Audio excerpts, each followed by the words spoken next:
Ya gida, ya harkoki. Ka san wani wannan gaskiya ne. ba na son jin su. Allah rabu talauci. So nake in ga a ce an dan samu wata ƴan Na'am. na samu na kuma kyau talaucin nan. Saboda talaucin da yake damu na wani kamu da yawan da faɗa ma. Ka nake faɗa ma a nan gwamnan Najeriya nan. Irin kamu da yawan da hankali ka zo ki tushen magani.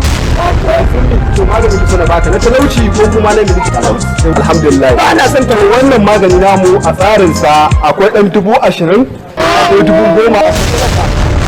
kana ji ko ba Allah. Gaban da ya rike naira mai dukan naira 500. To kalla ba kasar wannan na shafa shekara 8 da rai. Zan baka maganin talauci.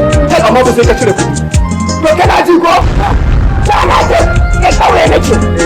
Na sai da gona ta zan zo za su yi jaki. Ta da kuɗin can. Jaki ban siya ba. Jaki ban siya ba kauye nake na sai da gona ta. Na'am to shi. To yanzu ba da kasa dubu nawa kace? To akwai 50,000 akwai 60 akwai 80 amma tun da kai na kala to idan na kama 50 ma ka aure.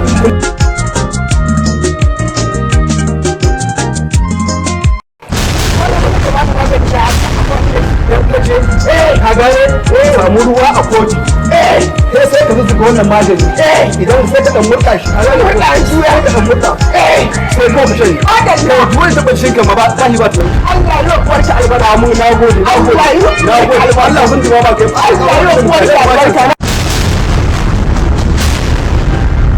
menene Wannan dan albarka ne nan.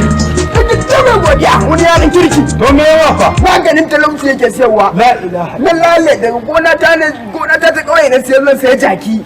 To da na gayyace na sai maganin talauci a yanki na. Allah ya saba wanda ya damfare ni din nan bane A kasan nan. kai da ya A damfare nan garin. wai kai shi ma yi ne baka wannan to ai baka buɗe ka ga me ya to mana Idan ba ya ne ba Allah ne. mu je